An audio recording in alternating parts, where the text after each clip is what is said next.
Okay, so we have two research presentations and two panelists who are going to respond today. Dan Goldhaber is from the Calder Center, and he is going to present his research shortly. Doug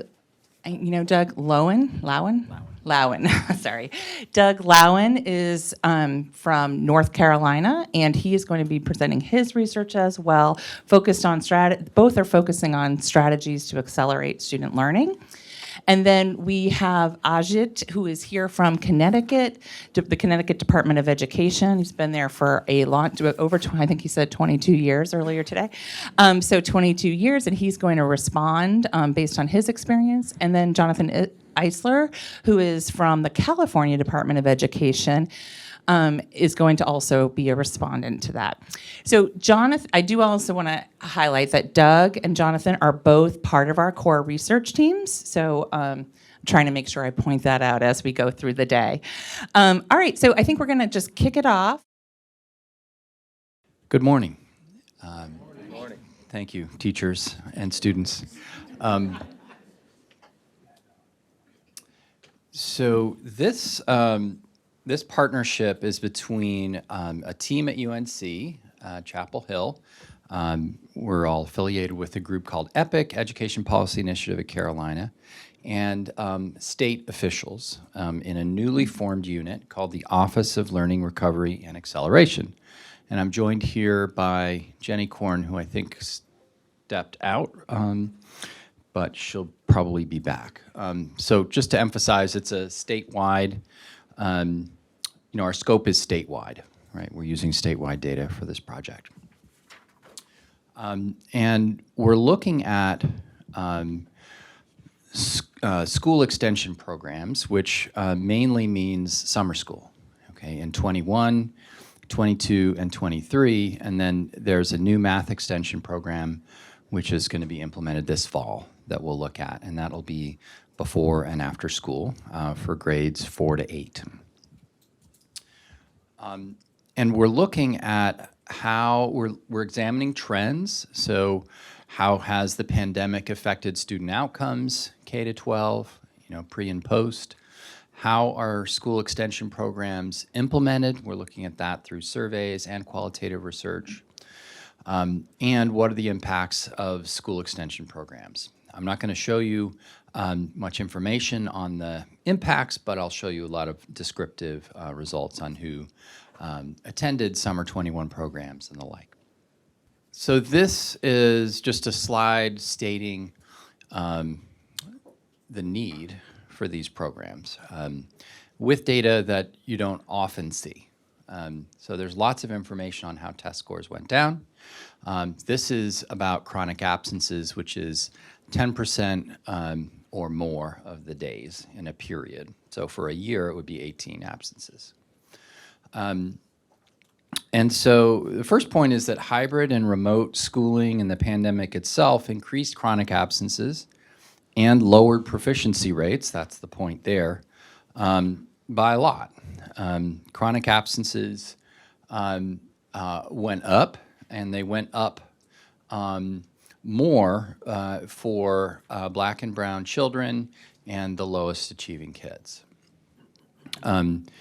Second point is that more than 50% of students were below proficient in reading or math in 2021, the first year after the pandemic. What do we think accounts for this?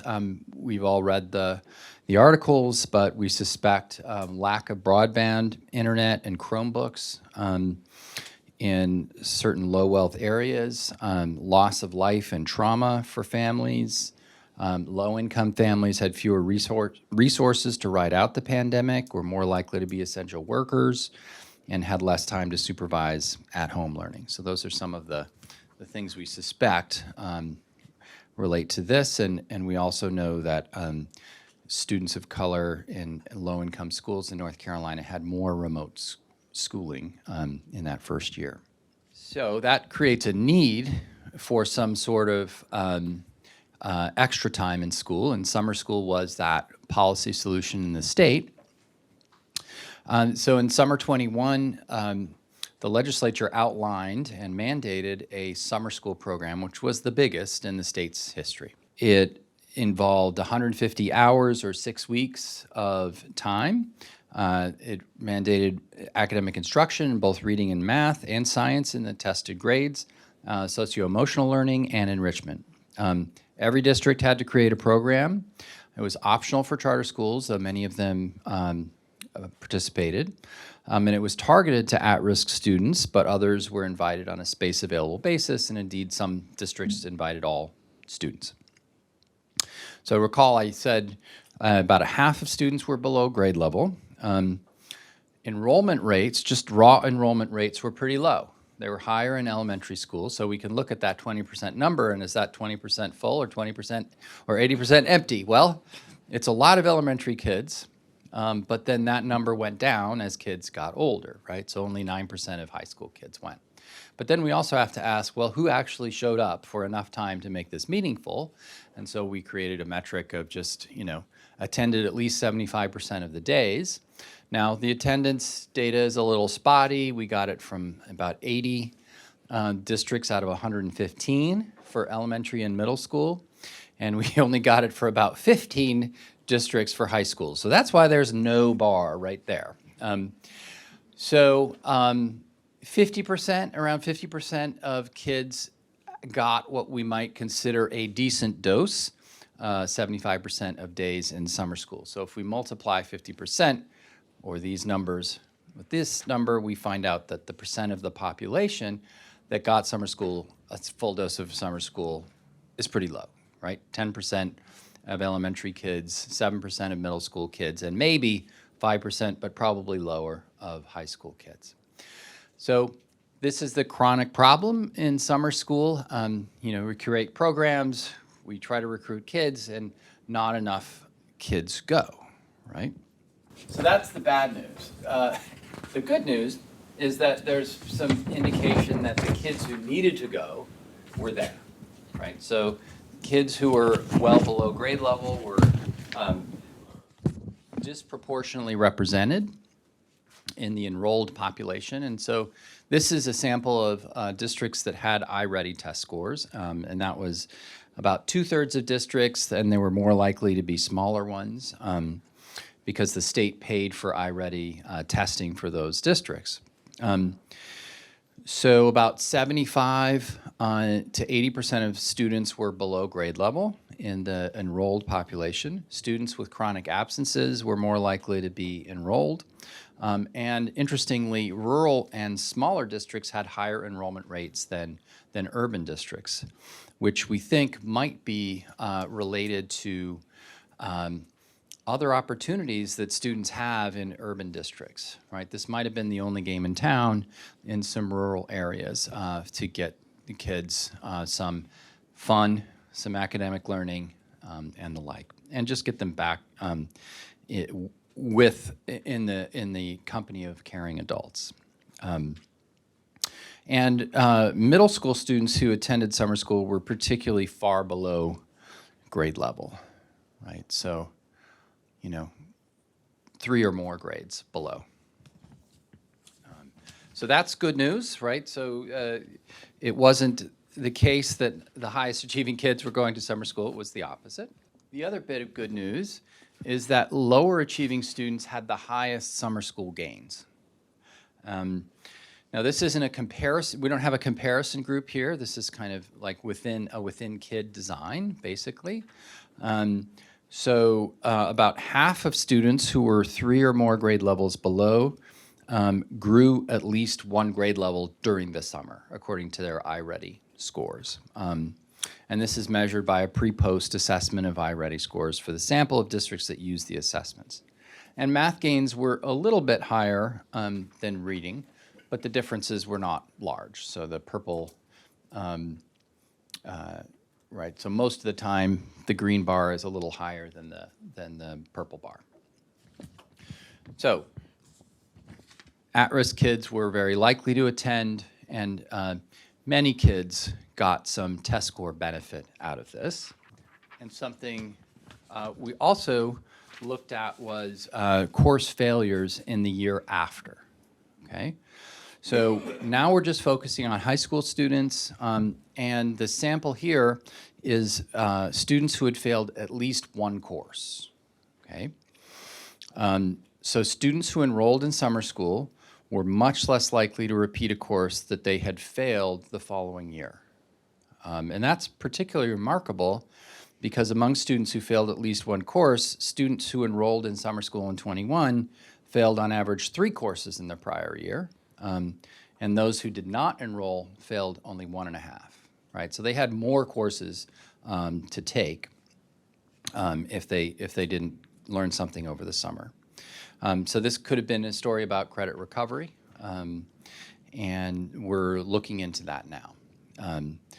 And so students are probably just repeating a lot fewer courses because of summer school. And I should say, we also see in our data, unlike in Chicago, that grades went down a lot. Like Fs and Ds went up. And we're not talking about the enrolled population, we're just talking about trends over time. Fewer As, fewer Bs, more Ds, more Fs in the middle, especially the middle school population, and also in high school. We also did some qualitative analysis, and we learned from that information and also from surveys that there were many challenges. There were challenges staffing up the programs. The legislation was passed in April, and they had to staff up by June. They had to get TAs and counselors. And respondents told us that was a challenge for them. And then they had to recruit students. Lots of information about that. Lack of transportation was a barrier for charter schools, for districts. They used the school buses, but charter schools had a real challenge with that. And then there's administrative churn, both in charter schools and in traditional public schools. It was hard sometimes to identify people who had been there long enough to interview. And also, districts use different criteria for student recruitment and summer program participation. The program was voluntary and targeted to at-risk students, but districts varied a lot in the populations that they used, that they tried to recruit, and the criteria for that. But most districts reported using test score achievement in early grades and measures of progress and course failures in upper grades. Next steps for us are to get into the to estimating program impacts with non-experimental analysis, where we're trying to create a comparable comparison group. So we'll be doing that for test score outcomes, for course failures, for credits attained being on track. So I think our team will have a very broad array of things we're going to look at. Our challenge now is to try to get test scores that are equated over time so that we can actually look at absolute gains or losses in learning. So I'm learning a lot about psychometrics right now, and trying to, because there was a rescale in both reading at one point and math at another point. So we're working on that. Let's see, and I think that's it. Thank you very much. So I take Doug's findings as sort of the uplifting findings, and I'm going to be a little bit of the Debbie Downer. I'm going to be talking about a project that is a joint project with Tom Kane from Harvard and Andrew McEachern and Emily Morton from NWEA, and a consortium of school districts that we are working with. Oh, and I should say, I know that we're going to have time for discussion later, but I'm going to throw a couple charts up. And so if people have questions about the chart, I would actually love it if you just would raise your hand so that I make sure that we're on the same page about the findings. So what we're doing with these districts is we're using the NWEA map tests, which are kind of nice because lots of school districts use these tests.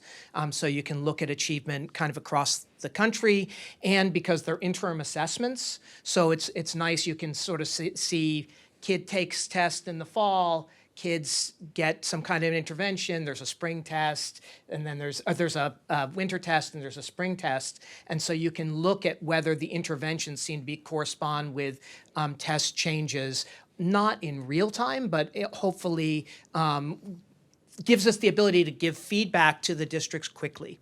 So that's what we are endeavoring to do. We have a couple of reports that are up on the Calder website, caldercenter.org, about this study. And so I invite you to go to that to get deeper on what I'm going to be talking about in the next 8 minutes. But I'm going to focus here on the types of academic interventions in the Road to Recovery or R2R districts, and who did they target, how well did they work, and ultimately, why didn't we see larger effects as a consequence of them? What do we see? We see all the kinds of recovery initiatives that you hear about. Lots of tutoring, small group instruction, various ways of extending time to students, virtual learning platforms, etc.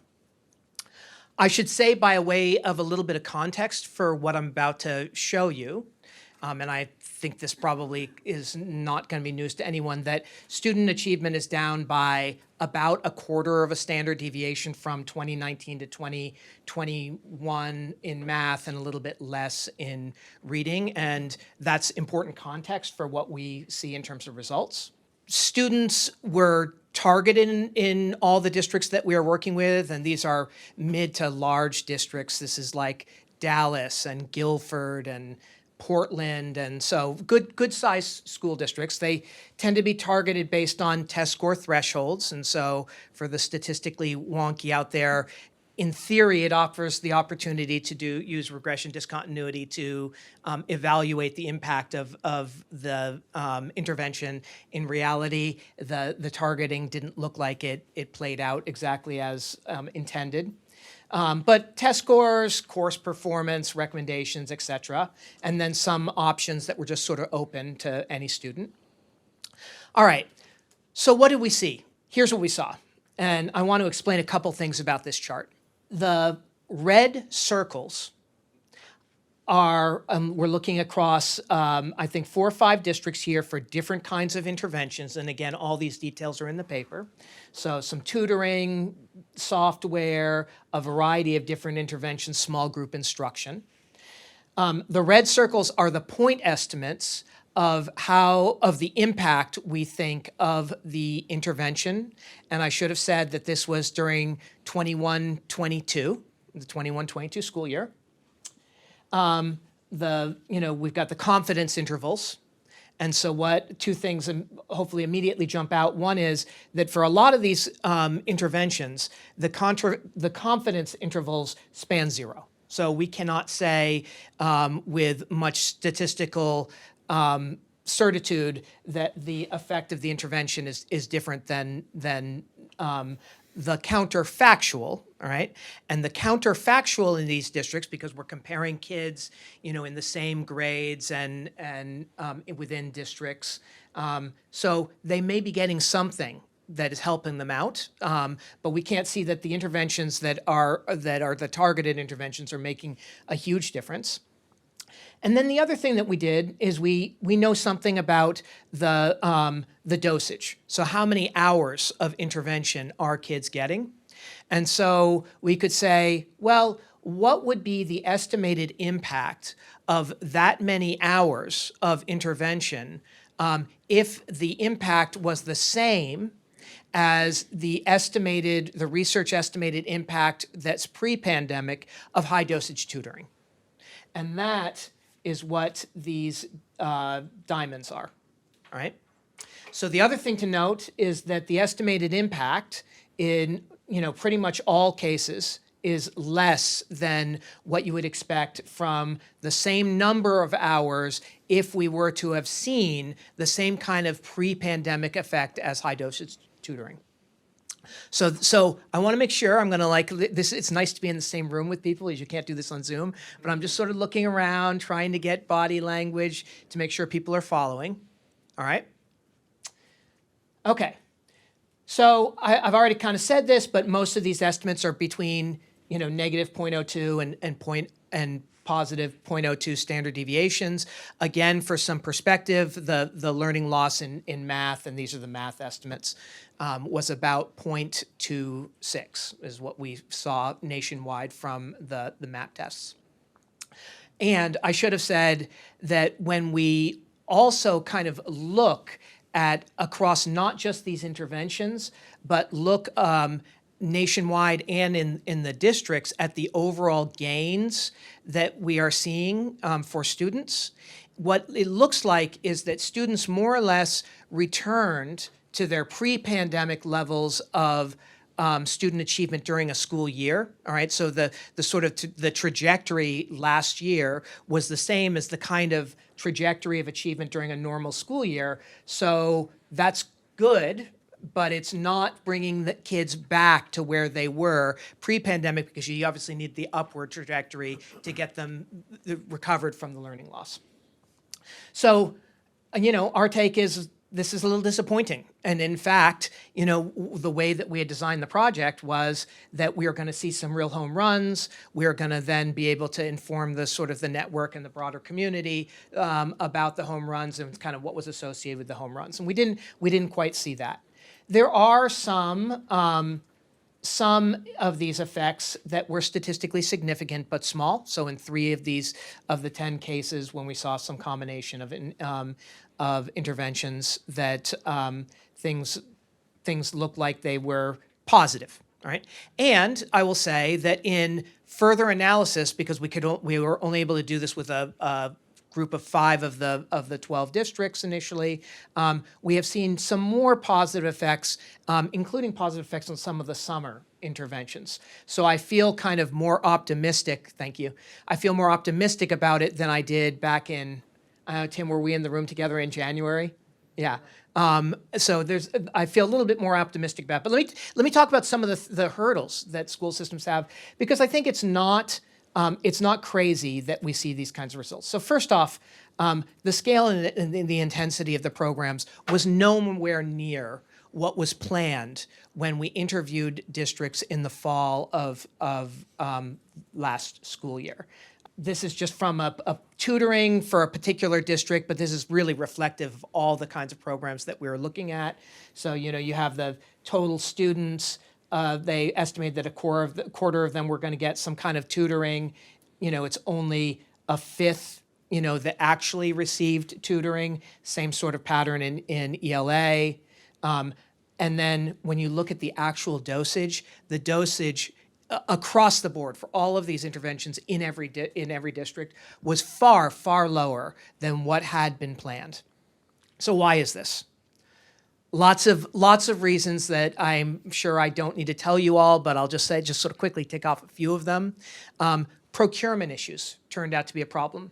So actually ramping up these programs with the ESSER funds was difficult for a lot of districts. So we're interviewing some of these districts in the fall and thinking like, oh my God, we're late. They've probably got these programs already up and running. No, not at all. There were a lot of the programs that didn't really even take off until the spring, and lots of times it was because they had to sort of figure out the rules, and they had to make sure that they were doing this when they had a flood of applications from vendors for services. This year, lots of kids and teachers were out with COVID, so there was lots and lots of disruption. So sometimes you had, people who are supposed to be doing interventions actually staffing classrooms. I think coordination was a real issue too. So getting good coordination between the interventions and the teachers was problematic, so that there were cases where kids would be taken out of math, for instance, to get extra math help, but they're missing math lessons. So then when they go back into the classroom, they could be more lost about sort of topically where the teacher was than when if they had not been taken out. So there are all these kinds of issues that came up that I hope were sort of implementation issues, and that this year, I think there's reason, if you're optimistic, glass half full kind of person, to think that things are going better. I want to close with something that is more an anecdote that I think is an important issue that is different from the implementation issue. And that is the sort of the political challenge of getting people to take these programs up. So we are seeing some districts that are canceling, like New Mexico just canceled their tutoring program with paper. And I think it's partially because there was low take-up. And there is, consistent with our work, there's work by like Carly Robinson that suggests that when you give kids access to a program, but it's more or less a voluntary program, they don't necessarily take it up. And in fact, the kids that are taking it up are the kids that are least in need of the help. I think that another sort of political challenge is when we look at, extensions of school time, that, the political fights over extending, the school year or the school day make that look very challenging.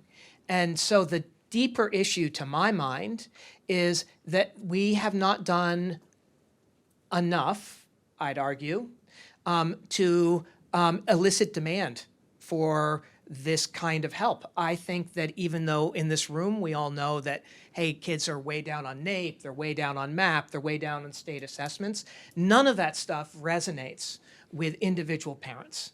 That individual parents are getting their cues directly from their schools and school systems. And as a parent of middle schoolers, it would not be clear to me that my kids needed extra help, even though I think they probably did, and I think they probably did less than lots of the kids in the school system. So I guess I would just sort of pose this as a conundrum as to what we do to try and get parents to understand that there's a lot of resources that are out there, and how do we get them to demand that the school systems use the resources and that their kids get access to them. Thank you.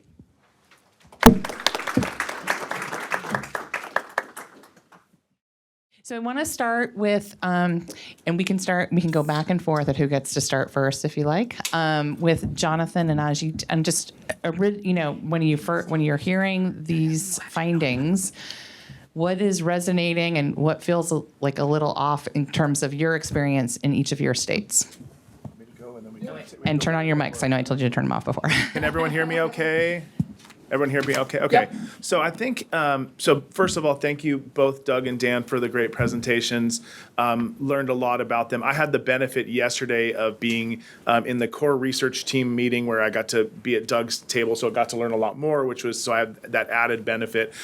One of the things that I think really resonates in California and really nationally is, and again, not to focus too much on the gloom and doom, because I do want to focus on some of the positive, but definitely we are having the same sorts of issues in terms of the learning loss with test scores in math and English language arts.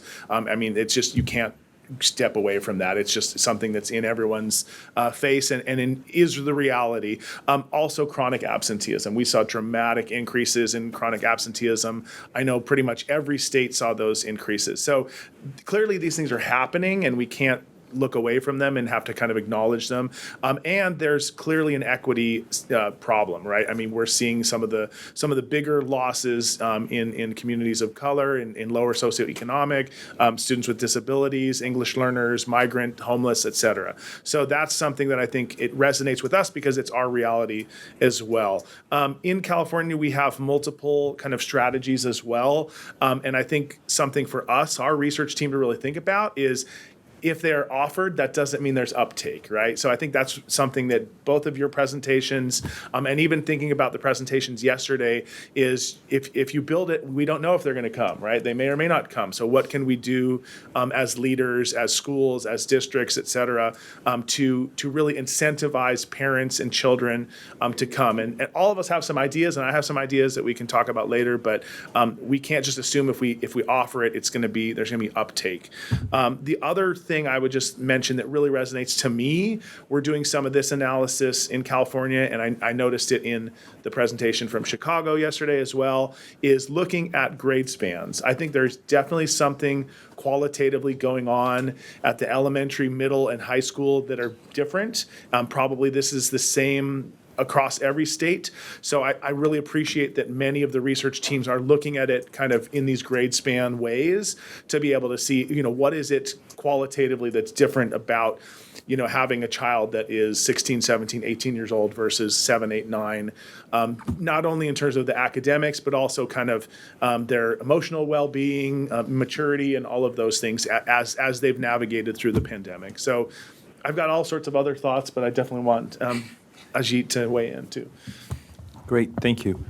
So I want to pick up, Jonathan, on the attendance test scores that decline that we've all seen, right? So in Connecticut, we started collecting attendance data on a monthly basis from districts starting in September of 2020. So this was when Secretary Cardona was there, and we talked and made the decision, you know what, if we're going to allow districts to go hybrid, in-person, remote, parents can opt to do whatever they need to do, we need to know on a much more real-time, well, not close to real-time basis, what's happening with our students. So we knew early from just our monthly attendance data that attendance on remote days was far weaker than attendance on in-person days. We also tracked what learning model a district was offering on a weekly basis. So we collected data that basically said, this week you're in-person, hybrid, or remote by grade. And so when we had that data from 2021 school year, we're still collecting monthly attendance. We thought it would go away. It's not going away anytime soon. What we learned on the grade span piece is that there were greater losses in terms of attendance, greater increases in absenteeism in the early grades, especially among schools that were more remote than in person. And so it was kind of backing up our student level data. And conversely, when it came to the academic side, the losses were greater for students who were more remote, especially in the elementary grades. Interestingly, these differences between those who are experiencing remote and in-person disappear when you get to high school. Sort of to us telling that, the older kids are more resilient, if you will, in being able to handle different modes of learning. Mathematics, definitely, that resonated with me too. Mathematics greater than ELA.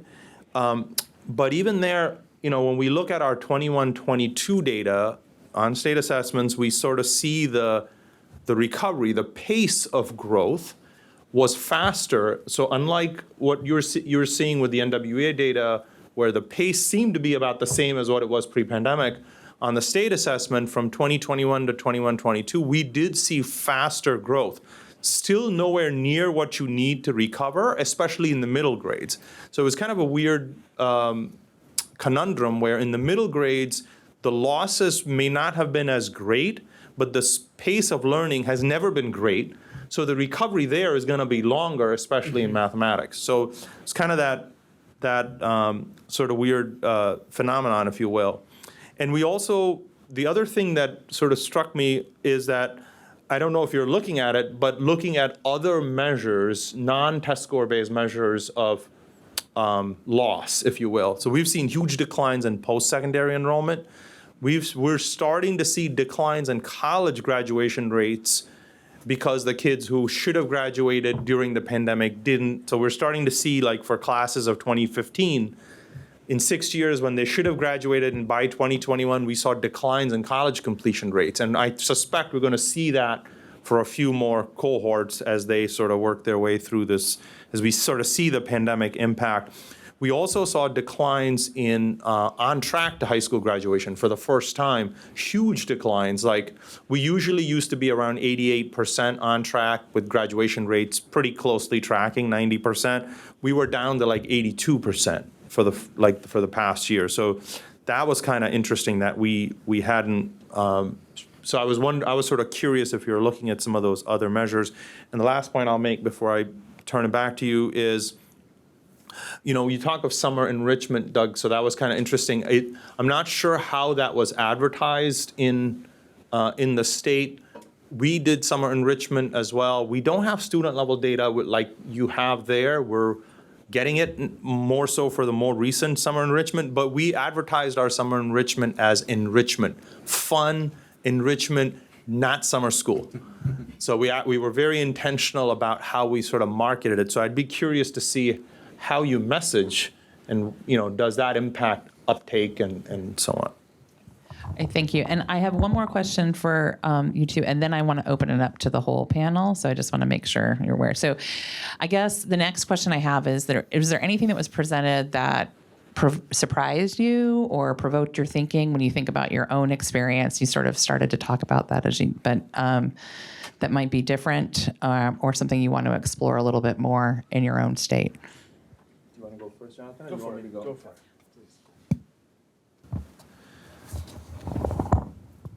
So, I guess surprised, maybe I hadn't thought of it this way until I was thinking about these questions. What this whole thing is teaching us is that it's really easy to lose learning. And it's so much harder to get back to where you were, right? And we had one disruption and poof, things like dramatically drop. But like we're not able, like the system is not able to go, at least so far, much faster. So it's easy to lose, so much harder to recover. Just, I guess, gives you the value of school in at least maintaining a student achievement level or student status.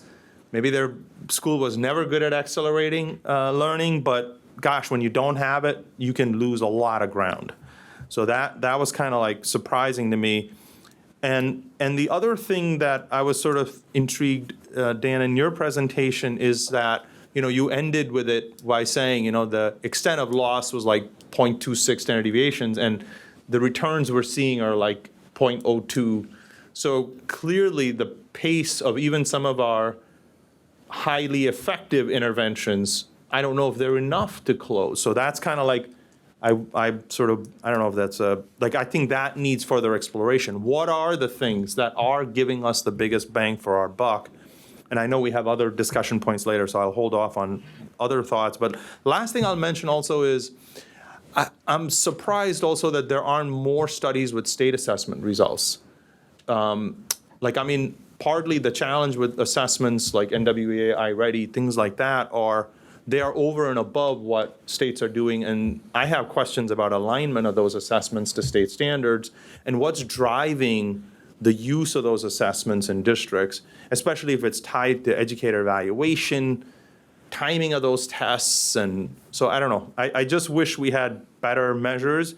At some level, fall to spring, pre-post gives a nice design, but I always wonder if fall to spring is really a false security instead of spring to spring, because that's when we'll really see where the kid left off in the year.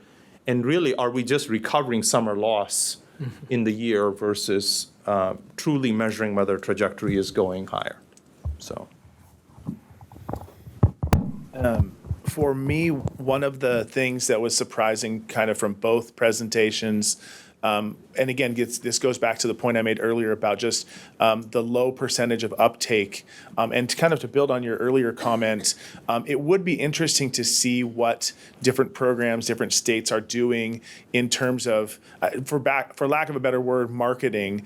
A lot of the things today reminded me of what we discovered yesterday about, again, getting to the Chicago presentation. There was a slide about extracurricular and sports and things like that. And I think it's something that we really could, either summer programs or after school programs, other interventions, you could really leverage. I think anecdotally, talking to school leaders, for those students that were at home and then hybrid and then back in person, one of the main draws that a lot of students themselves and parents said was, I'm excited to go back because then I can play my sports again. I can do my clubs. It's not just to see their friends. And they're not going back because they can't wait to go to physics. They're there because they want to play basketball or volleyball. So I think being able to kind of leverage the extracurricular benefits, especially for teenagers, and middle schoolers and all of that. So again, qualitatively and anecdotally, I think that's something that schools and districts can kind of work upon. I think the other thing that's really interesting to me, surprising maybe, is I'm actually surprised to hear how many states were able to administer their state assessments or their assessments in math and ELA in the 1920 school year. California, I mean, because our testing window is basically March through May, in some cases February through May, and so we don't even have results really from 1920 because it was like 2 weeks in and then, the world shuts down. So I was actually surprised to hear Connecticut and many other states have results to even compare against. If you go to our website, it says not available. In terms of chronic absenteeism, 1920 not available because we just, it was such a sudden shock at that time. Our districts just weren't equipped to have that kind of rapid response of data submission and data collection. For 2021, things resumed, but even for 2021 school year, our assessments, we actually got, I can't remember the technical term from the federal government, but we got a waiver to offer, you could offer local alternative assessment. So we don't even have kind of standardized results for 21. So we're in this interesting place in California where you have the 18-19 results, and now you're looking at 21-22. So the in-between years are kind of, we're making some assumptions, right? So that was one thing that I think was surprising to me a little bit, was that other states were able to administer enough tests to enough students to be able to do that. One thing that hasn't really been explicitly mentioned, but I hope comes out in the discussion, is also just challenges in terms of staffing, right? I mean, being able to find staff that can administer some of these programs, because even if you have the funding for it, I know that in California, a lot, just like most states, there's a teacher shortage during regular times. So during COVID, especially with remote learning, it's extremely difficult to recruit teachers. There's obviously wage issues. In fact, there's been some recent labor disputes in California that some of them have been resolved. But I'm assuming this is also the case in other states where you have labor disputes and wage issues and things like that. And within the context of rising wages in other industries, and then teachers, have had relatively stagnant wages in many cases. So that's something that I think is also in the mix that hopefully other states and other research teams are looking at, that nexus of wanting to offer things, but then you're in a rural area and you can't find a teacher maybe within 100 miles of your location and things like that. A lot of people don't realize that much of the space within California is very rural. So even though, we have this huge population base in the cities and the urban areas, most of our land is very rural and very remote. And so we have some of those challenges of accessibility. And I know from PPIC and our team has actually gone out and interviewed some rural leaders, and they have unique challenges. So I think geographically, not only looking at trends within the same state, but then, regions, kind of like Doug was doing. And then I'm sure, Dan, your analyses, you have a mix of urbanicity and suburban and so on. So. Go ahead. Just one clarification, we too did not administer any assessments in 1920. Got it. But we did do in 1819, we did administer our EL assessment because the window ended by March. But our data is for 1819, 2021, and 21-22. In 2021, though, we did administer, we got over 90% participation in our state assessment because we had been messaging from very early on about the need to do it, not for accountability for schools, but for us to know how our kids were doing. I think we were at like 15%, and then so we knew. I mean, it wasn't going to happen. Okay, so I'm just going to ask one more question, but this is for the whole panel, and then I think we're going to open it up from there. Okay. I'm looking at my timekeeper. She's great. So one of the things, I was thinking this when I saw Doug's findings, and then Dan, yours even more so. And then I know you all have specific experiences with this. Like if you were, I know it's not perfect, but if you were hedging your bets on a strategy to accelerate learning, like Dan, I saw in yours, like the software didn't have as much variation, but it was a little bit more positive. What would be the couple strategies you would recommend to folks who are in districts or schools that they should kind of focus on? I mean, I want to be like super humble about what we do or don't know, because I don't think we know much. But my take is that it is not about the choice of the intervention as much as it is about the way that interventions are being implemented. Tutoring is a big bucket of stuff, right? But it looks really different under the hood when you think about like who are the tutors? Is it up to the students to engage, or is it happening in school hours where adults are assigned to students? I just think that those kind of details matter in a way that I would not have appreciated before this work. Yeah, I'd like to echo that and say, the research on tutoring, as Dan said, there's a big bucket, but if it's, there's a model called high dosage tutoring, which means, small groups, of 2 or 3 students with the same tutor, at least 3 days a week throughout the school year, within school hours, right? Which is, all of those things are hard. I mean, let's just be clear that, implementing that is really hard.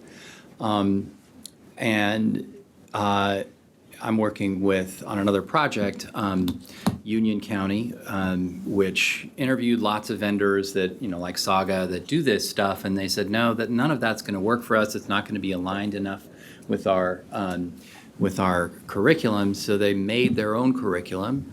They got tutors from everywhere around the Charlotte area, some of whom were retired teachers, some of whom worked at Walmart, some of whom were, recent college grads. Brought them in as temporary employees working no more than 30 hours a week, but they're there every day. They've been doing it since before the pandemic, and in the early years, they were seeing in those schools and grade levels, they focus on 4th grade math and 2nd grade reading, I think. They found, 25% point increases in proficiency rates in those schools. We haven't done our impact evaluations yet, but I think the meta-analyses on that intervention are very promising. They're saying, effect sizes of 0.25, 0.3 for that very intense and expensive intervention, right? And so I think the message to send is, if you're serious about, learning acceleration, it's going to take a lot of money, and it's going to take a lot of staff time, and it's going to have to happen during the school day, because otherwise the participation rates are going to be very low, and that takes a lot of coordination. So that in this district, the book is based on the book that the district officials made is based on what the teachers should be teaching every week, and they're a week behind reinforcing things that the teacher taught the week before, right? And they hold tutors accountable if they're freelancing or whatever. So it's not necessarily tailored, but it's very tightly aligned with the curriculum. I think the things to do to accelerate learning are many of the things we knew before the pandemic. So I think the fidelity of implementation part, Dan, I think that's a long-standing issue with anything, because I think what the research studies is like the HDT model, three times a day, 30 minutes during the school day, no more than 4 people in the group. That's the model. We're trying to put out a grant with that model. So I think at some level, you've got to lead with fidelity from the state level. I think that helps. But no learning can happen if kids aren't there. Yeah. And chronic absence is still very high, even this year. And the odd thing that happened in 22-23 that we're seeing this current year is we're seeing actually recovery in attendance among our vulnerable student populations, like English learners, students with disabilities, et cetera, students from low-income families. We're seeing improvements in attendance, but others who are not in any of those buckets, we actually saw worsening attendance. And part of that is the whole shift from, you can attend as you need to, and parents with means being able to make do for their kids, to now saying, no, sitting at home and logging on doesn't count as attendance. You now have to actually come, and if you're sick, then you can't come. So we've actually seen increases in absenteeism among that group. So in terms of improving attendance, one approach that we've actually evaluated rigorously is something called our LEAP, or Learner Engagement and Attendance Program, which is a home visitation program where you target students from the prior year who did not have good attendance, and then the district actually, and it can be whoever, the staff can be whoever who conducts. It could be staff that the district hires, they could partner with an external entity. It didn't really matter who the visitor was, but the type of visit is critical. This is not the old truancy officer knocking on the door, get your kid to school thing. This is more of a supportive home visit. So there was training on the model. And then it was about 8,000 odd students who got these visits in our state, and we had external evaluators actually doing this evaluation using sort of event study modeling, because we had monthly attendance data, we were actually able to see attendance pre-visit and attendance post-home visit. And what we saw from those controlled studies was that in elementary grades, we saw a 10 percentage point improvement in attendance. So students who were attending, let's say, 60% of the time, now on average attending 70% of the time. So actually substantial for elementary grades, but middle and high school grades, it was actually a 20 percentage point improvement in attendance, which was actually huge for us. And we had a built-in counterfactual in our design because one of the districts, a large district, didn't actually implement the model as we had designed, and their district showed zero effects. They basically, instead of targeting students, they did neighborhood canvassing, and they didn't actually go and knock on doors based on student attendance. They just went to neighborhood, sort of like, canvassing, and we didn't see effects there. So we have reinvested in that program this year and are replicating the quantitative analysis this year to see, and that one district has changed their model. And we've got some interesting studies there. So that's one that at least worked for us that we think is a model. And the other one that we've seen even pre-pandemic is not obsessing with predicting how kids will do on the summative. District leaders, school leaders, their accountability pressures are different from classroom teachers. They need to know how kids are going to do, and they want to be ahead of the game. So they administer all these other assessments to know how kids are going to do, and they're pretty good with their predictions, but what they lose is time for instruction, because those assessments are really not designed to support instruction. So we've actually seen when you use small-scale assessments that are actually tied to the instructional unit, that align to the summative, that are built off the summative, actually do yield better results. So I'll offer those two. So I just have a couple, and I would repeat what many of you have said already about the chronic absenteeism and attendance. That's extremely important. Our state superintendent has actually partnered with Hetty Chang, a researcher at Attendance Works, who looks at chronic absenteeism nationally and some trends. So he's actually put together kind of a work group around chronic absenteeism to target specific interventions towards increasing attendance. So that's certainly something that's really important. One thing in California, kind of similar to what Doug's model, but not exactly the same. We don't have so much a focus on the summer school, but one of the 3 interventions that our research team is looking at is it's extending instructional learning time. And one of the ways we're kind of operationalizing that is looking at our expanded learning programs, which is our after-school programs. We've been fortunate enough in the sense that the state had already invested a lot of resources into this prior to the pandemic. So we have kind of a little bit of a natural experiment to be able to look at and then during, and then when we get to post-pandemic, kind of looking at performance and at least prior results. WestEd has done a biannual analysis and report for the last 4 years or 6 years, and they've already found in the groups that are most at risk of learning loss prior to the pandemic have shown quite a bit of gains in terms of, when they're participants. And we have fortunate enough, we have a student data system where we can actually look at the specific participants. So we're not only looking at just people who go to the schools that offer the programs, but actually participants versus non-participants. So we've had the benefit of looking at that data, and it's very promising. So we believe we have a pretty strong sense that that's something that could definitely benefit students, during the pandemic and after. Another thing that's really important that a lot of people don't think about or talk about is the fact that most of these programs offer free meals. And I know in California, there's actually a universal free lunch program. So even though we still collect data around eligibility for free and reduced price meals, all students can receive a free lunch. And we also know there's a pretty high correlation between kids that are going hungry and performance. And so most of the expanded learning, the after-school programs offer snacks and meals as well. So we know that there's a correlation from some of the research already about, kids not being hungry can be more focused and can be more present in all of those. So just things that, when you're in a privileged position, you don't usually think about those things. But when you get to these schools and realize that, 70, 80% of their students are eligible for free and reduced price meals, that's extremely important.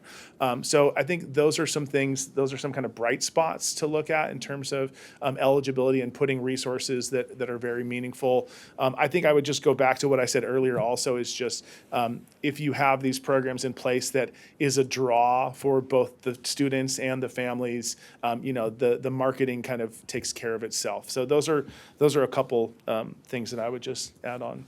Thank you, and thanks to everyone. I want to open it up to questions from the audience. So, Hi, Lori Morrow. I am the parent member of the Maryland State Board of Education, and I'm going to preface this question with I probably spend too much time with teenagers.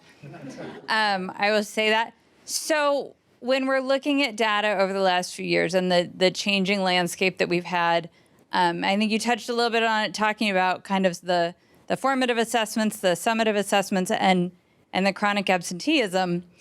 As we're looking at the data, how do we account for the student apathy that has grown in the last few years? Because one of the things that I see from my own kids, from friends and high school stuff, kids just don't care. And when you put them, I think our 8th graders have something like 12 hours of testing for state assessments alone.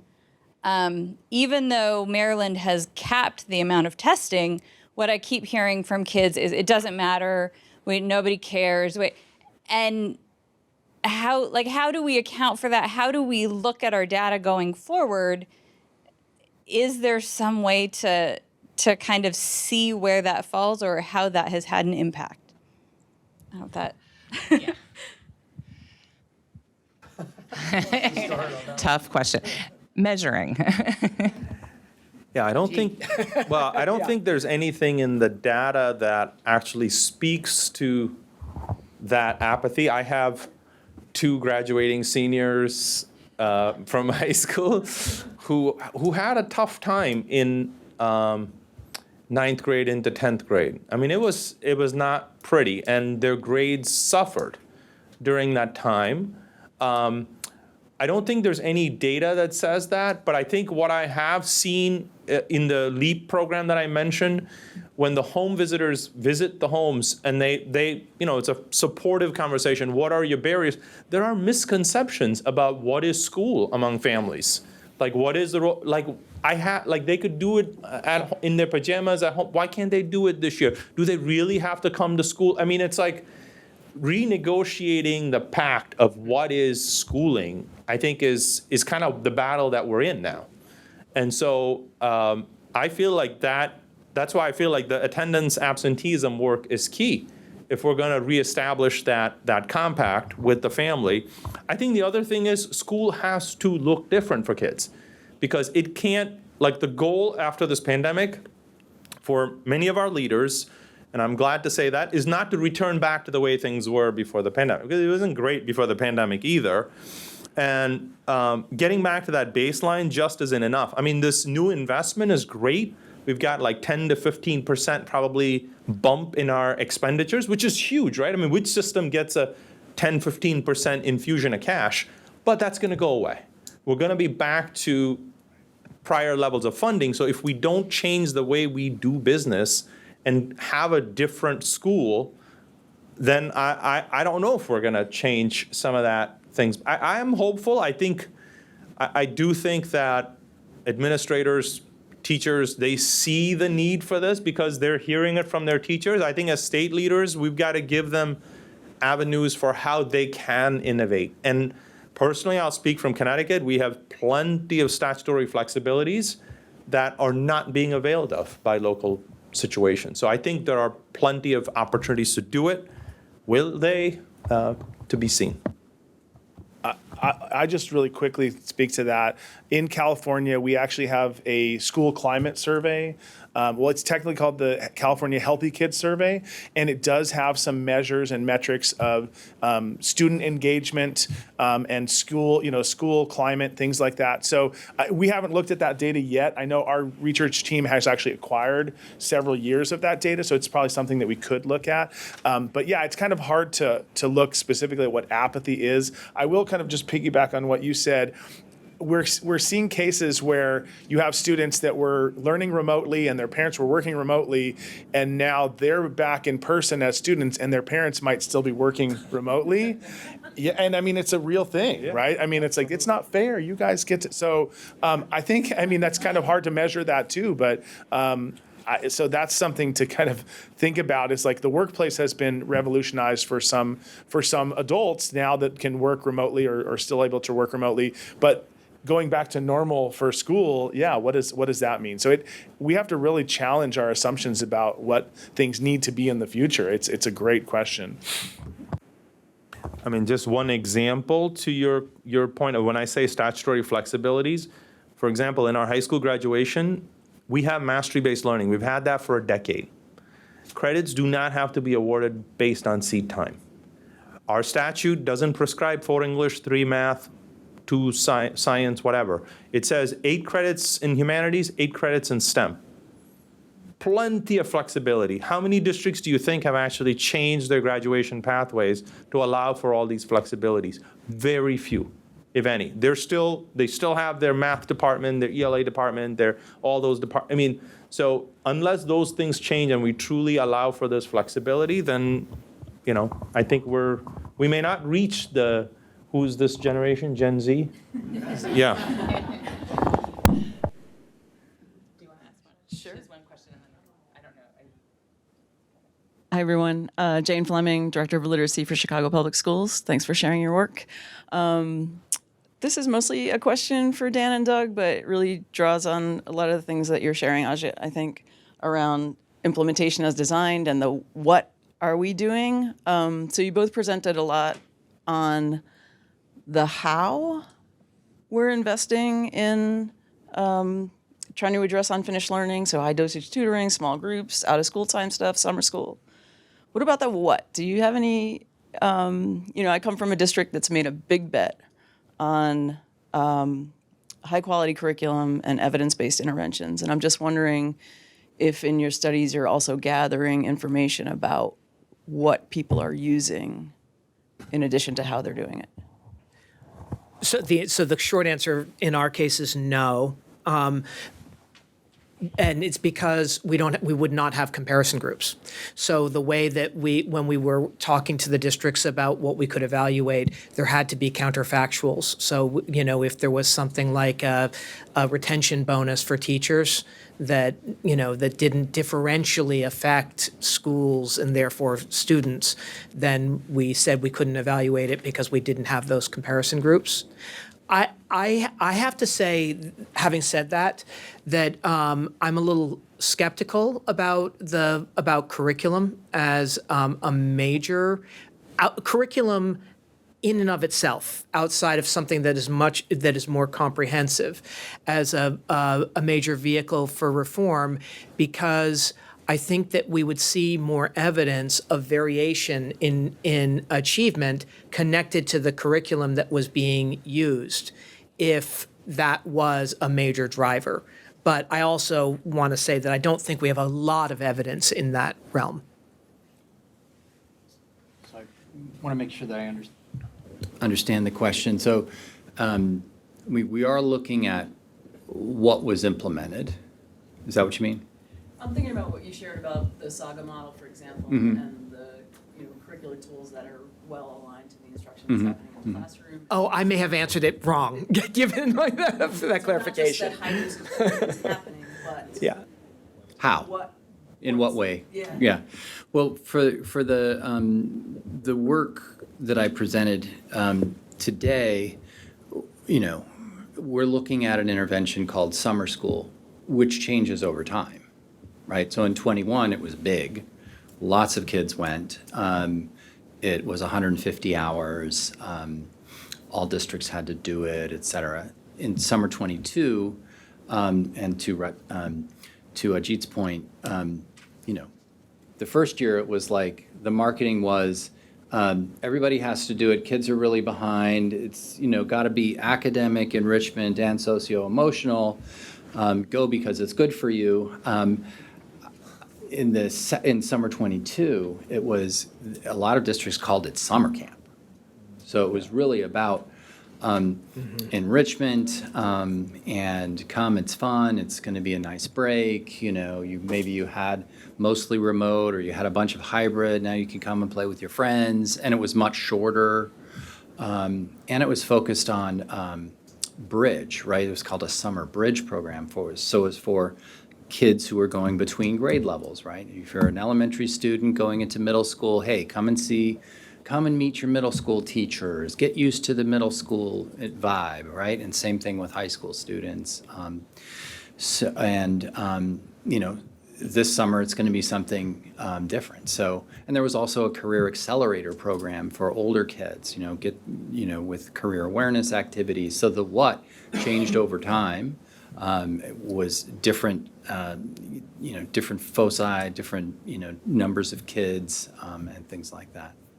Do you think it matters? I think there's what we can show with quantitative data, right? And we know that the overall impacts are going to be really low, right? Because participation rates were low. So even if it's a great program, not that many kids came, right? But there's, especially right after that kind of first traumatic year of where kids were really insecurely attached to school because school was always shifting. There were spikes. There was going, in-person, remote, hybrid. What the heck are we doing? I think it was important to show kids and families that, hey, we understand that this was really hard. Come to summer school and maybe you'll be able to. It was all in person, right? So there was no remote summer school. Kids could come and play and be engaged with caring adults, and I think that was just a good in and of itself, just to show kind of good faith, care about families and kids. Did you want to answer differently? Well, I don't want to take up much time except to say that that if we think about the what more broadly, I think it does matter, and it matters in terms of how coherent it is with what everything else that is going on in the district. So broadly speaking, I think that alignment is really important. I mentioned briefly that one of the things that we saw in case studies was just that sometimes kids were sort of getting pulled out of a academic class to get extra help in that academic area, and they'd be put back and be sort of lost as to where things were. And just one other example of alignment is that some districts are like throwing everything at the wall kind of and seeing what sticks, and some districts are doing more focus in a particular area. I don't know exactly what I would bet on, but I do think that having programs that are well thought out so that that you have an intervention period, maybe, when kids are going to be there, when we know that we need to have, adult staffing that period, that kind of alignment, that kind of forethought is really important to make sure that the program works well. I'm going to take this, Susan, as just an opportunity to say something about your earlier question.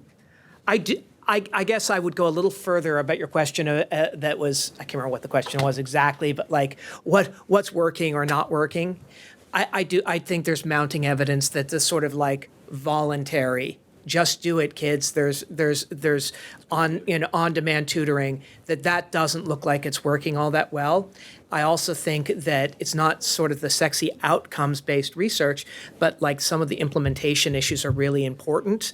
So, the contracting with some of the tutoring programs that it is, we're going to give kids access, and that is how the money flows out, as opposed to what is the usage on like a per hour basis or some kind of outcomes-based model. I think that districts probably should look into some of those kinds of details because there's a lot of money being spent on some of those kinds of services.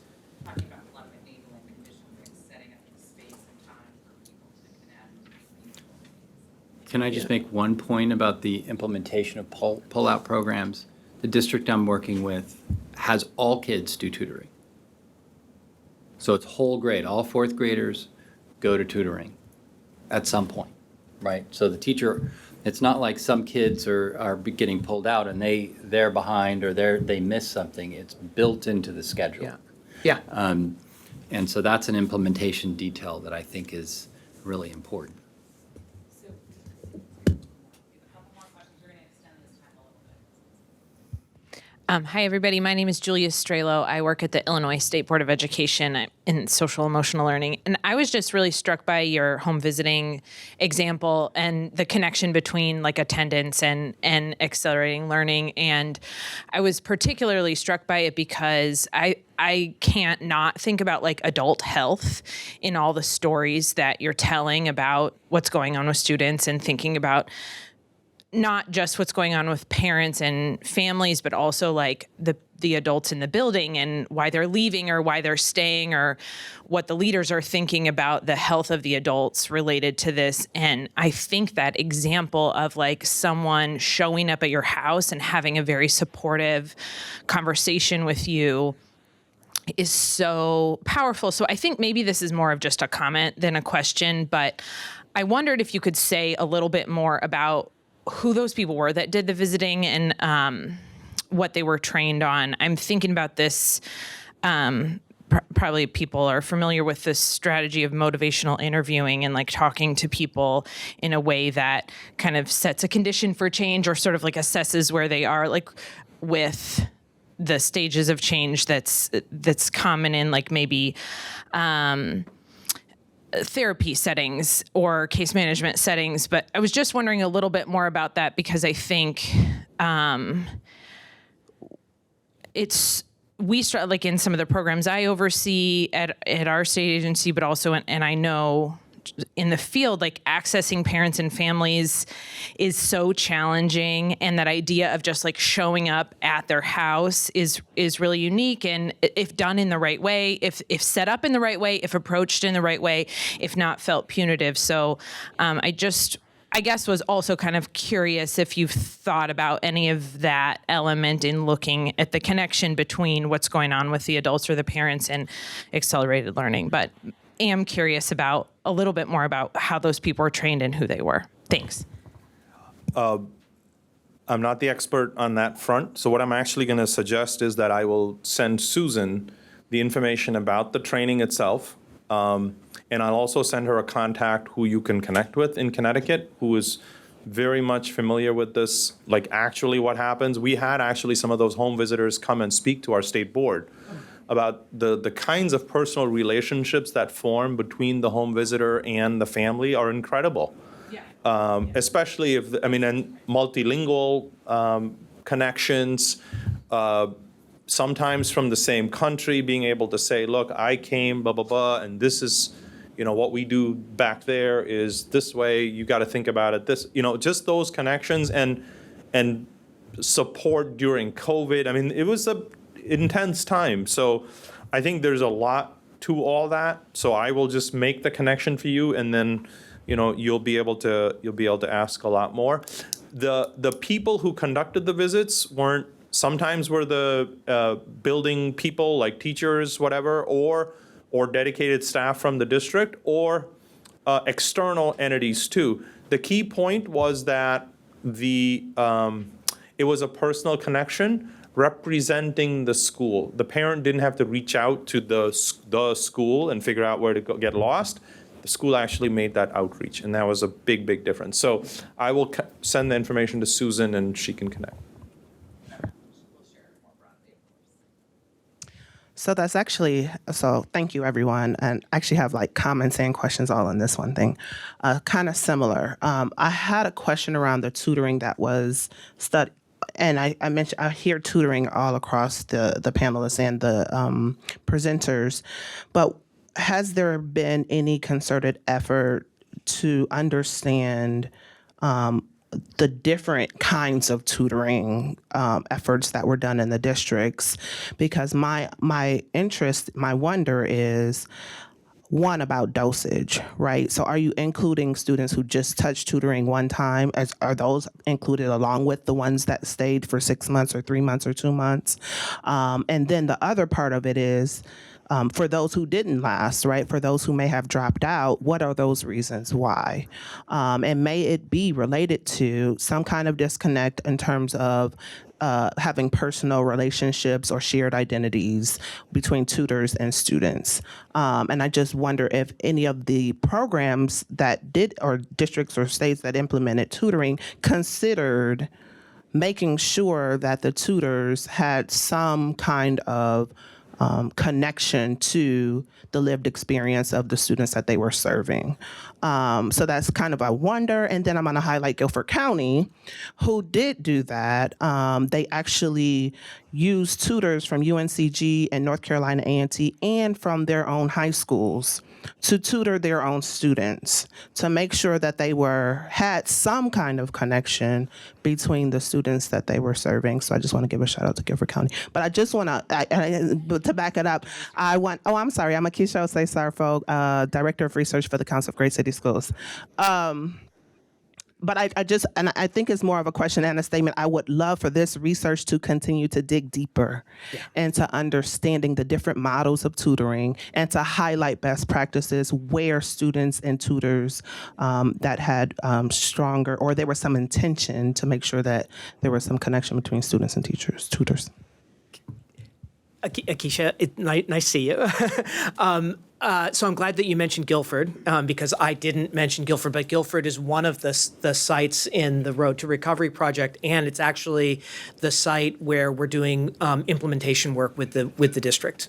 So I don't think we know the answers to your questions, but there's good reason to believe that having, the more that the tutor is connected to the student, probably the better. And so we'll be able to hopefully say something about that.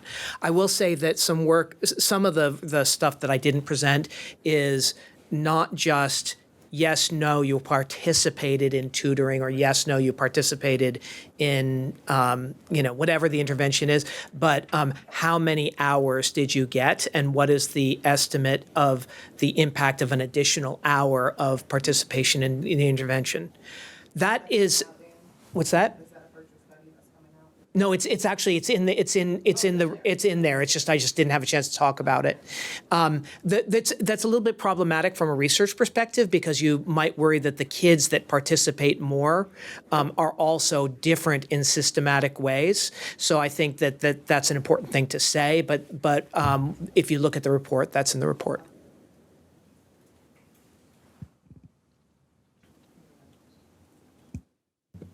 Well, I hate to sound like, yeah, just one quick thing. I didn't present on the tutoring program that I'm evaluating because it's just starting. But I like the fact that it's whole. There's actually two models. One, whole grade, all kids go, nobody gets to drop out unless they don't come to school. So that's kind of a nice feature to that program. And the other is a targeted tutoring program in some other schools, where it's the kids who are at level 3 or below, so proficient, not proficient, well below proficiency, who go. But in a lot of these schools, almost all kids fall into that category, so it's almost like a whole grade tutoring model there. One of my worries about this is that, it's just more of the same, right? So if it's not targeted on what kids, need to know, which takes real skill, then it might be less effective if you're just kind of saying this, a different person saying the same thing again, right? So if that curriculum is not good, it's very highly scripted, then it's going to wash out. So we'll see. Yeah, just thank you for mentioning that point. So in Connecticut, we have set up a research collaborative with our public and private higher eds, and they're the ones actually, we put teams of researchers together who are doing all these evaluations. So we've done one on our LEAP home visiting program. We've done one on an audit of the remote learning that happened. We've done one on summer enrichment, and several more are in the works, one of which is a high-dosage tutoring evaluation of the local investments, because 90% of the ESSER funds are at the district level, not at the SEA level. So we've actually used ARP ESSER plans from districts, identified who are the big investors in tutoring, high-dosage tutoring in particular, and then are in the throes of it. So probably another year plus, we will have information. And those studies are targeting like 6 or 7 districts, and it's gonna be mixed methods, deep sort of look, both data that looks at dosage, participation, et cetera. But I've written down the whole notion of the relationship and the lived experience, because part of it is qualitative interviews with the tutors, the students, the families, et cetera. So we'll be looking for that. Najit, I know you're going to share that with the network when you're ready. Good morning. My name is Dr. Clint Page. I work in Alexandria City Public Schools, just down the road. And I think we've heard some this morning about some of the context and conditions, right, that you all experienced in your research and in your all's lived experiences at the state level. And so I think my question is, thinking of that and thinking of the learnings that you all have had, asking you all to put on your informed opinions hats here a little bit. What would you say, if you had to stick your flag somewhere, would be the problem that you see as needing to be solved? So what is the problem that needs to be solved in this work? So maybe I'll go first. And this is, I don't want to say it's squishy, but it's a little bit trickier to measure quantitatively. Although I think we can try to look at it from a kind of qualitative and quantitative measure. I think, the country, the world went through this massive trauma, right? And so we know it's very easy for us to look at this afterwards as, well, math and ELA scores and chronic absenteeism, but we're still all going through it, like whether we acknowledge it or not. So I think just looking at the whole child, I think is something that would be really important for us to continue to do. We haven't really mentioned it all that much this morning yet, but I think it's underlying everything. It's just looking at whole child, but also whole adult in terms of, I know we had some discussions at our table yesterday about, and you mentioned this earlier, the woman from the Illinois State Board, about the adult's well-being, right? So looking at the well-being of all of us as individuals going through this collective trauma. So obviously we all have the same goal of students getting back up to speed and being where they need to be in terms of learning. But I think we should not lose sight of the fact that wellness is kind of the first and foremost goal. It's hard to measure, right? You can do surveys and you can do interviews and things, but so I think to me, just getting most of us to a place where we feel well or better or normal, whatever the heck that means. And then, building upon what the research and evidence base is showing towards improving learning and improving instruction and, finding what best practices are and then scaling those up is really important. But the focus should really kind of be on that holistic wellness and well-being, and then let the learning and instruction kind of flow from that. So that's very much opinion. You said opinion, so that's my opinion. But I think that's something that even as a research teams, we need to be attuned to. So. Yeah, and I'd say, if you want people to excel and do hard things, they need to be comfortable and they need to be in a trusting relationship with other people, whether that be peers, teachers. And so I think that is, in the hierarchy of needs, safety and health and things are really important. Once we get that established, we have to figure out where the standard is, right? Because we can see in the Chicago data, for example, that measures of support, teacher support, students feeling that teachers supported them, that went up. But measures of academic press went down. And I'm a college professor who teaches statistics, so I have to ask myself this question over and over. Am I going to make my kids do hard things right now? Because 20% of them are telling me that there's a crisis in their life and they can't do hard things right now. So I'm always bumping up against that. One hardcore solution to increasing demand for family is to say, well, your kids are going to be retained in grade. Sorry, right? And that is a real political firestorm, right? That, where the typical thing is to make big threats and then walk them back, right? And then implement it in some way that's sort of administrative, which doesn't mean that kids are, left behind their peers and things like that. But we have to decide as education leaders and researchers and observers, how are we going to, we've got state assessments with performance standards and things like that. How are we going to accelerate learning so that students can reach those standards in a context where there's a lot of apathy, where parents are like, hey, we're doing the best we can. College performance standards are low now too, so we're just going to pass kids through. That's a big conflict.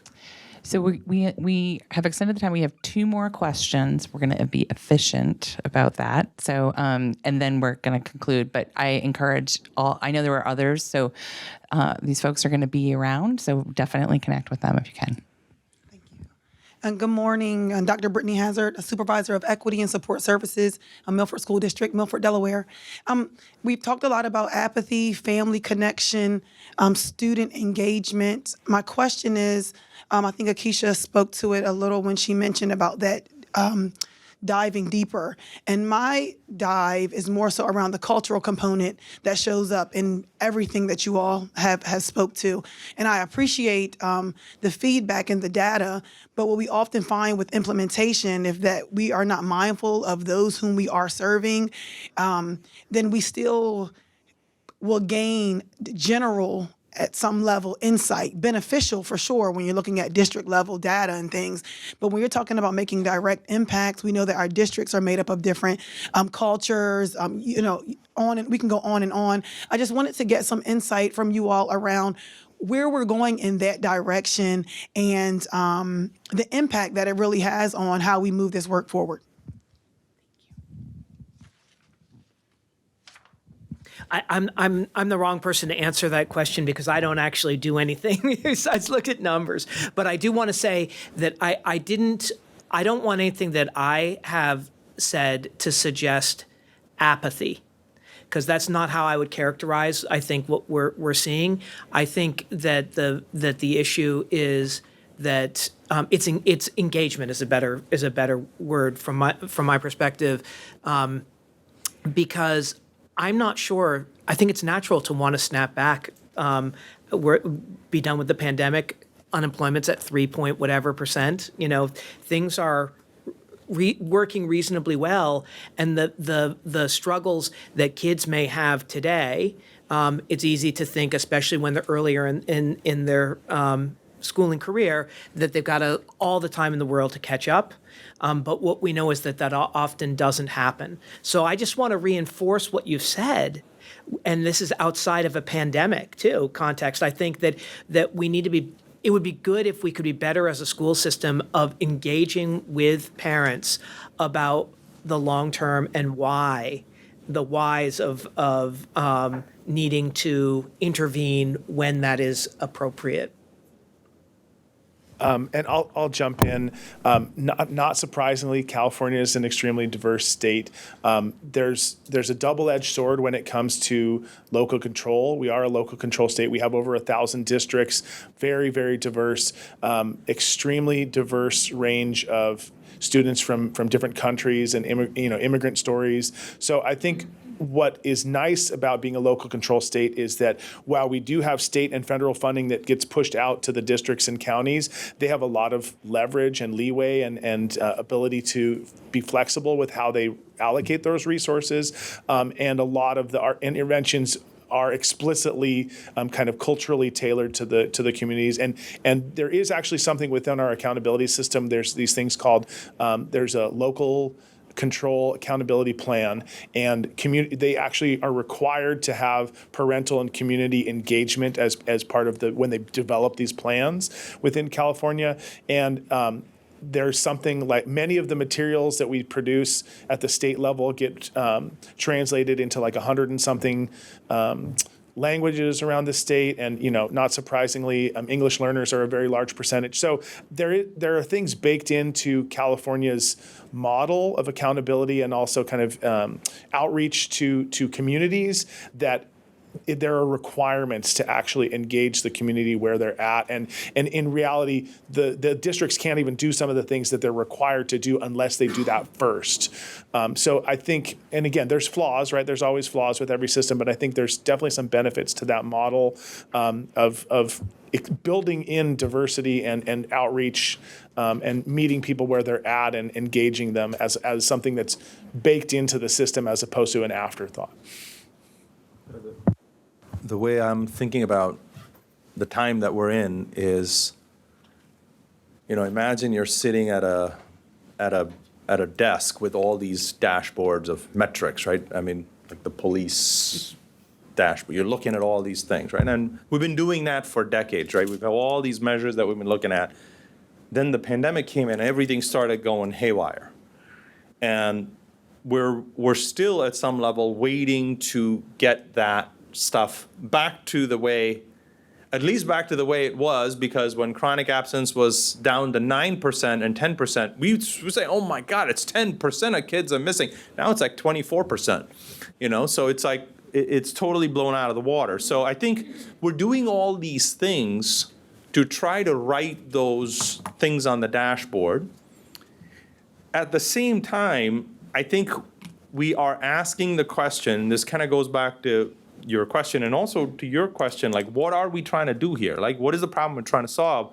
I think if we don't ask, hey, maybe kids aren't coming to school, even if we do a home visit, even if we do all these things, if they're not coming back to school, maybe the product we're offering is not as good. Maybe they don't see a relevance for why they need to show up. They don't have connections to they don't see themselves in their curriculum. So maybe all the things, maybe they don't see a teacher who's like them, who they can aspire to. Maybe they don't have any of that stuff. And maybe that's the issue. So if we don't, because even prior to the pandemic, people were saying those things, and we weren't looking at that with the kind of fervor we needed to. So I think now that, to me, I do see that happening. We see huge disparities in suspension rates, right? A district has low suspension rate. They're suspending about 7% of their kids, of their African American students. And they say, hey, that's lower than the state average. We said, yeah, but your white students in your districts are getting, only 2% of them are getting suspended. So black students, more than 3 times the rate of white students. I said, that's disproportionality classic. So I said, what do you, how, then you go back to like, what's the culture? Is it welcoming? Are you respecting, do kids see themselves in the school, in the curriculum? So we've had legislation for I think we might have been one of the first states to have a Black, African American, Latino, Puerto Rican course of studies, a required course to be offered, not a graduation requirement, to be offered in high school with a set curriculum. So, we're seeing kids take that course and be some interest. It's like, we have to ask that question. Otherwise, those dials in that dashboard aren't going to change. And signs are that, at least attendance-wise, it's not snapping back to the way it was. So to go back to the apathy, disconnection, like not feeling juiced about getting up in the morning and going to school. I think it's not back. And it's not just that the pandemic's over and everything's back, kids aren't back. I think there's some other fundamental things that need to change for kids to come back. All right, we have one last question. We're a little bit over time. So quick comment on the apathy discussion. We know that apathy is a stress response, right? So we hear a lot about flight and fight, but we don't hear about like freeze and fawn. So fawn being the people pleaser, they get knocked to the ground. They're like, no worries, right? They'll like, it's okay, everything's okay, people. And then the freezing is just, we just stop what we're doing, right? We just completely disengage, nothing matters, nobody cares, I don't care, that type of thing. So I think, especially in our high school population, we are seeing a lot of that.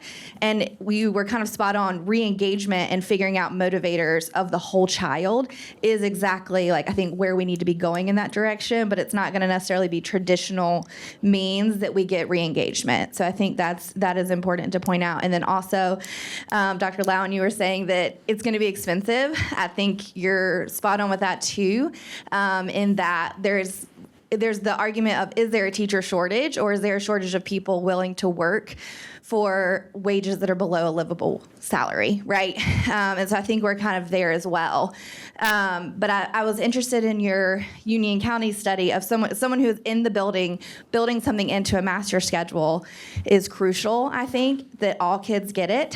But I'm intrigued by, or I guess I just have a question. There are several year-round schools in Durham and Chapel Hill areas. Has any of your research included those with targeted, like the super targeted things during track out time, so that it's like smaller dosage of track outs? Were any year-round schools included, or have any of you had year-round schools included or seen, I guess, more advancement because they're out of school less? So when you say learning loss, we always know that summer is a time of learning loss, even pre-pandemic, whereas like typically year-round schools are known to have less of that because their summers are shorter and they're tracked out for more strategic time. So just curious if any of those were included, or if any of your research has taken you to like look at those areas.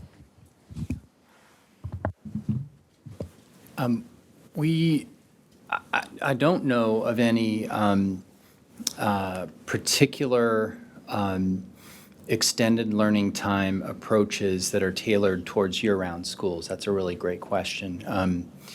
There aren't, I mean, in the broad sweep of, the 2,500, there's about 2,500 schools in North Carolina. As I recall, the percentage of year-round schools is really pretty low. Maybe less than 2% or something like that. I'm looking at Jenny, maybe she knows, but And I know they're fading quicker. yeah. You know what I mean? Like they're kind of going down. And they still have 180 days, right? So it's a matter of whether, learning loss is larger when the break is longer, rather than, more time on task or something like that. And I think the research on that, that I've read, suggests that there isn't a big benefit to year-round schools compared to traditional calendar schools. But that doesn't mean that you couldn't make that time more productive, but then you'd be fighting with parents who want, to give their kids a break and, other camps that they might have and things like that. But, maybe the camps could be tailored towards, a nice mix of socio-emotional learning and academic acceleration. So that's a really, really interesting thought. Okay. Well, first of all, it sounds like whole child implementation, the details matter, the space and enabling conditions really matter, and there's still a lot more to learn. Let's thank our panelists and presenters.